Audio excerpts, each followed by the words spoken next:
Students, welcome in our English channel अंग्रेजी की घंटी। आज की इस वीडियो में हम इन क्लास 10th की फर्स्ट फ्लाइट बुक की next poem a tiger in the zoo which is written by Leslie Norris, उसको हम डिस्कस करेंगे। First of all I want to give a short introduction of this poem. ये poem एक tiger के बारे में है। इस कविता के अंदर लेस्ली नॉरिस, जो कि भाई एनिमल लवर है, वो दिखाना चाहती है कि किस तरीके से एक टाइगर जू में रखा गया है और वो किस तरीके से वहाँ पर अपने आप को कैप्टिवेटेड, अपने आप को बहुत घुटा हुआ सा, बहुत कैद सा, प्रिजनर सा फील कर रहा है। और यहाँ पर ये दिखाया गया है कि किस तरीके से कि भाई एक टाइगर को उसके जू वगैरह से निकाल कर उसको नेचुरल उसके जो हैबिटेट यानी जंगल में उसे रखा जाना चाहिए। ये जो पोइम है हमारी जू से मूव करके जंगल में जाती है और फिर वापस जू में आ जाती है। बहुत अच्छे तरीके से हमारी पोइटेस लेस्ली नॉरिस ने बहुत अच्छे तरीके से दिखा रखा है डिफरेंस। जू में जो टाइगर है वो कैसा बिहेव करता है, कैसा उसका बिहेवियर है, कैसा उसका नेचर, कैसा उसका आदतें हो जाती हैं और किस तरीके से कभी चाहती है कि भाई उसको उसके नेचुरल हैबिटेट फॉरेस्ट में होना चाहिए। So let's begin the poem a tiger in the zoo written by Leslie Norris. I will explain the poem first, then I will tell you the rhyme scheme, its poetic devices and its difficult words. He stalks in his vivid stripes, the few steps of his gaze on pads of velvet quite in his quiet rays. He, यहाँ पर जो शब्द use किया गया है वो tiger के लिए यूज़ किया है। The tiger is personified in this poem. He, वो टाइगर स्टॉक्स करता है। स्टॉक्स मीन्स फॉलो करना, walk with bright in his vivid stripes. Vivid का मतलब होता है बिल्कुल ब्राइट और clear. Stripes, as you know, tiger की जो स्किन होती है, टाइगर की स्किन के ऊपर आपको येलो और ब्राइट कलर की जो लाइनें मिलती है, बिल्कुल क्लियर ब्राइट कलर की जो लाइनें मिलती है, उसकी आउट स्किन को यहाँ पर दिखाया गया है। वो अपने बिल्कुल फ्यू स्टेप्स लेता है केज के अंदर, यानी इस फर्स्ट स्टेंजा के अंदर जो टाइगर है उसको दिखाया गया कि किस तरीके से वो जो केज यानी पिंजरे में जो टाइगर है वो अपने कुछ स्टेप्स वहाँ पर लेता है, कुछ स्टेप वहाँ चलता है बिल्कुल भाई proudly on pads of velvet quite. और उसके जो पैड्स हैं, उसके जो सोल, पैड्स का मतलब होता है पैरों के नीचे का हिस्सा, वो बिल्कुल वेलवेट, बिल्कुल स्मूथ और सॉफ्ट है। और जब वो चलता है तो बिल्कुल क्वाइटली, बिल्कुल शांत तरीके से चलता है। इन हिज क्वाइट रेज, और कैसे चलता है वो बिल्कुल शांत तरीके से, लेकिन वो गुस्से में है। रेज मीन्स गुस्से में, यानी वो गुस्से में अपने गुस्से को छिपाते हुए पिंजरे के अंदर कुछ कदम चलता है। So this is the first stanza of the poem. In this stanza we have been told that the tiger is in the zoo and he is walking with proud. He is walking a few steps in the cage and his pads are soft and smooth like velvet cloth and he is suppressing his anger. यहाँ पर वो अपने गुस्से को छिपाकर कुछ कदम पिंजरे के अंदर चलता है। नेक्स्ट जो पोइट है वो चाहती है he should be lurking in shadow. Now the poem moves in the jungle. In this second stanza, the tiger जो दिखा रखा है, जो होना चाहिए, कभी ये चाहती है कि जो टाइगर है वो उसे कहाँ होना चाहिए। He should be in the natural habitat. He should be lurking in shadow sliding through long grass. कवित्री चाहती है कि जो टाइगर है, ही है, शुड बी, उसे छिप जाना चाहिए। लर्किंग माने, लर्किंग का मतलब hiding, lurking means hiding in Shadow, उसे शैडो में छिप जाना चाहिए। किस शैडो में? ग्रास की, लंबी लंबी जो घास की शैडो में स्लाइड कर जाना चाहिए। स्लाइड का मतलब होता है बिल्कुल स्मूथली किसी चीज के अंदर उतरना एक तरीके से।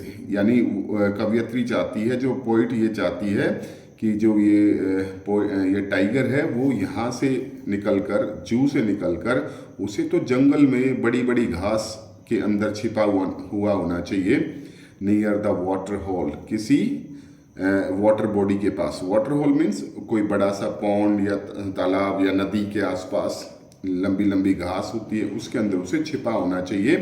Where plump deer pass, plump means मोटे ताजा, और डियर, डियर क्या है? Deer is the favourite food of tiger, कि भाई उसे जू से, जू में नहीं होना चाहिए। The tiger should not be in the जू, ही should be in the jungle, he should be he should be hidden in the long grass near some water body where animals come to drink water. So second stanza में बताया गया है कि उसको जंगल में बड़ी बड़ी घास, किसी तालाब के पास बड़ी बड़ी घास में छिपा हुआ होना चाहिए, जहाँ पर मोटे ताजे हिरन है वो पानी पीने आते हैं। सो this is the second stanza. इस सेकंड स्टेंजा के अंदर दिखाया गया कि किस तरीके से जो टाइगर है उसे जू के अंदर होना चाहिए। थर्ड स्टेंजा के अंदर भी जो उसके नेचुरल हैबिटेट में ही दिखाया गया है। He should be snarling around houses, he, उसे, शुड बी स्नैरलिंग, स्नैरलिंग माने गुर्राना ऐसे, he should be snarling around houses at the jungle's edge, उसे जंगल के किनारे, जंगल के आसपास जो बस्ती है, ह्यूमन जो रेजिडेंस है, ह्यूमन बस्ती है, उसके आसपास स्नैरलिंग करना चाहिए। स्नैरलिंग माने गुर्राना चाहिए। Baring his white fangs, bare means show करना, वहाँ पर शो करना चाहिए उसे अपने वाइट फैंक्स। फैंक्स, फैंक्स होते हैं जो जैसे जो शिकारी जो जानवर होते हैं उसके जो दांत होते हैं, उन दांतों को फैंक्स बोला जाता है। कि वहाँ पर उस जंगल में उसे दहाड़ना चाहिए, उसे भी अपने वाइट फैंक्स, जो शिकार करने वाले जो दांत है, उसे दिखाना चाहिए। Fangs means long sharp teeth. His clause, अपने पंजे, क्लॉज मीन्स पंजे। टेरराइजिंग द विलेज, और वहाँ पर टेरराइज, टेरराइज मीन्स फ्राइटन करना, जो डराना, द विलेज। यानी कवयित्री चाहती है कि भाई जो पोइम, जो अपना जो टाइगर है उसे जू में नहीं होना चाहिए, उसे तो किसी जंगल के आसपास बसे हुए गांव के लोगों को डराना चाहिए अपनी दहाड़ से। अपने वहाँ पर अपने वाइट फैंक्स, अपने जो सफ़ेद, जो उसके जो शार्प टीथ हैं, बड़े बड़े जो टीथ हैं, उनको दिखाना चाहिए, अपने पंजों को दिखाना चाहिए और गांव वाले लोगों को डराना चाहिए। Next stranger, but he is locked in a concrete cell. The poetess is very sad to see the plight of the tiger. जो पोइटेस है वो काफ़ी दुखी है उस टाइगर की सिचुएशन को देखकर, because he is locked in a concrete cell, कि भाई वो तो बेचारा, लेकिन वो तो बेचारा लॉक्ड है, यानी वो बंद है, कैद है। कंक्रीट सेल, कंक्रीट सेल का मतलब होता है पक्का कमरा, जैसे सीमेंट वगैरह, ब्रिक्स वगैरह, आपको पता है सीमेंट और ब्रिक्स से बना, सीमेंट और ईंटों से बना हुआ जो एक कोठरी सी है, उस पिंजरे में वो बंद है। हिज स्ट्रेंथ बिहाइंड बार्स, उसकी जो स्ट्रेंथ मीन्स ताकत, बिहाइंड बार्स, बार्स मीन्स सरिये सलाखें, उसकी जो ताकत है वो पिंजरे के अंदर है, वो बार्स के अंदर है। Stalking the length of his cage, वो बेचारा उस केज की, उस पिंजरे की लंबाई को मापता रहता है, इधर उधर घूमता रहता है। Ignoring visitors, as you know the people go to watch animals in the zoo. आपको पता है कि जो लोग हैं वो जू में एनिमल्स को देखने जाते हैं। समटाइम्स लोग हैं उन एनिमल्स को चिढ़ाते भी हैं। तो वो वहाँ पर आने वाले जो विजिटर्स को इग्नोर करता है। सो इस स्टेंजा में दिखाया गया है कि किस तरीके से जो टाइगर है वो अपने नेचुरल हैबिटेट में ना होकर वो एक पक्के से कमरे के अंदर कैद है। उसकी जो स्ट्रेंथ है, उसकी जो ताकत है, वो बिहाइंड द बार्स है, यानी सलाखों के पीछे है, और वो उस पिंजरे के अंदर ही भाई इधर उधर घूमता रहता है और विजिटर्स जो कि उसको देखने वाले जो लोग हैं उनको इग्नोर करता रहता है। Next stanza, he hear the last voice at night, यानी सारा दिन तो वो इधर उधर उस पिंजरे के अंदर घूम कर लोगों को देखकर लोगों को इग्नोर करता रहता है। Last in the night, night में क्या करता है, he hear the last voice at night the patrolling cars, रात को वो आती जाती गश्त लगाती हुई कारों की आवाज़ें सुनता है। पेट्रोलिंग का मतलब होता है keeping watching over by regularly walking और ट्रैवलिंग अराउंड इट, गश्त करना, जैसे भाई पुलिस की गाड़ियां गश्त करती हैं, पेट्रोलिंग कार्स को वो उनकी आवाज़ें सुनता रहता है।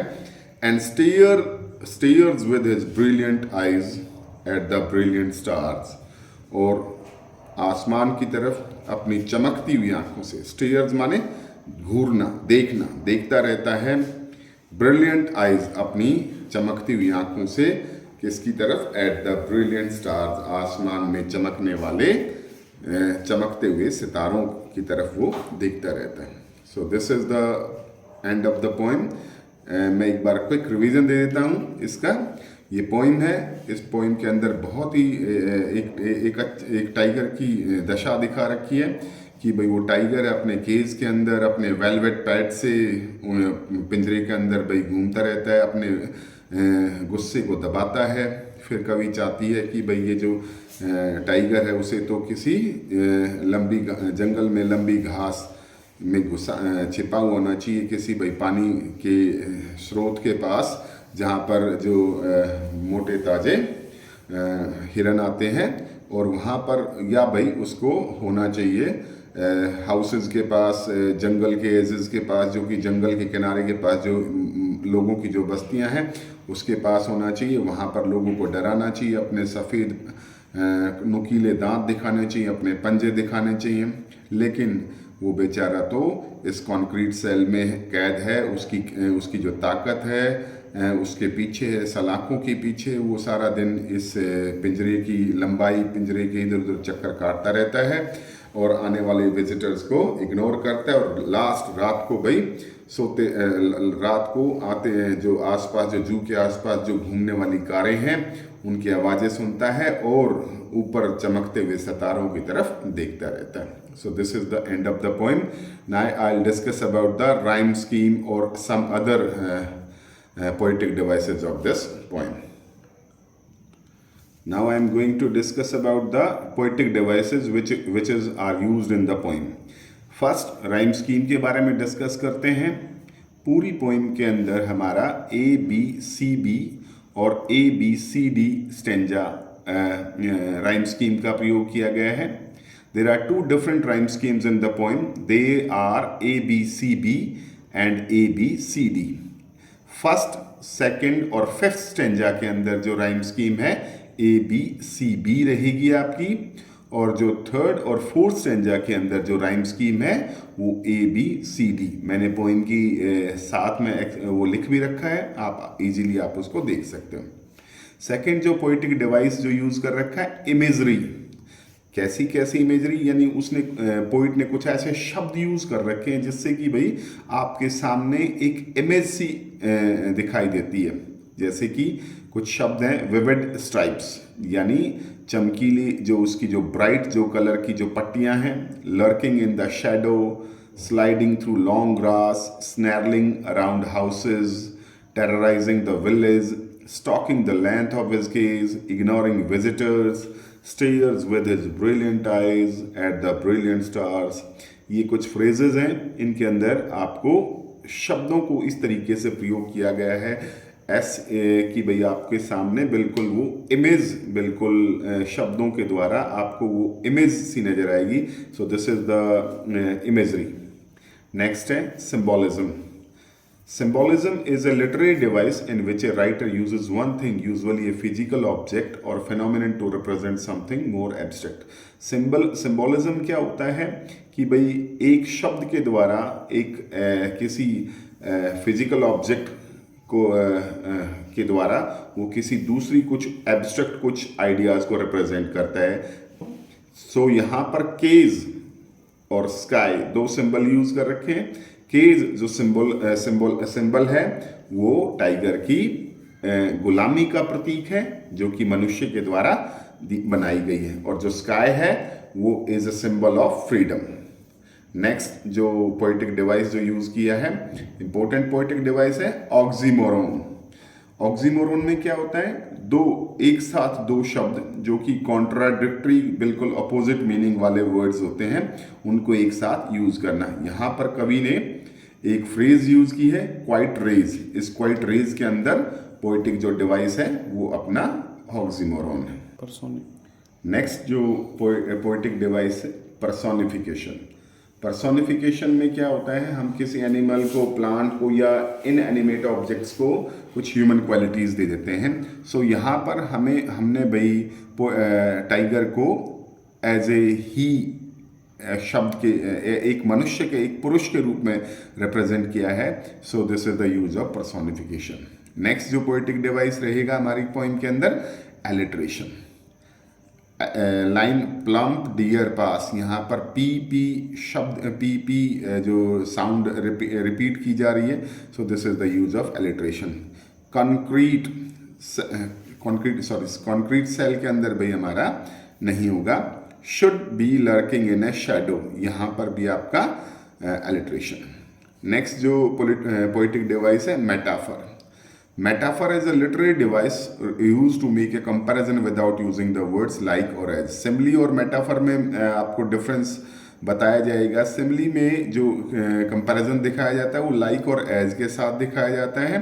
मेटाफर में जो कंपैरिजन दिखाया जाता है वो बिल्कुल इम्प्लिसिट कंपैरिजन होता है without the use of like और as वर्ड्स. यहाँ पर on pads of velvet quite, यानी उस टाइगर के जो पैड्स हैं उसका कंपैरिजन किया गया है वेलवेट के साथ. सो this is the use of metaphor.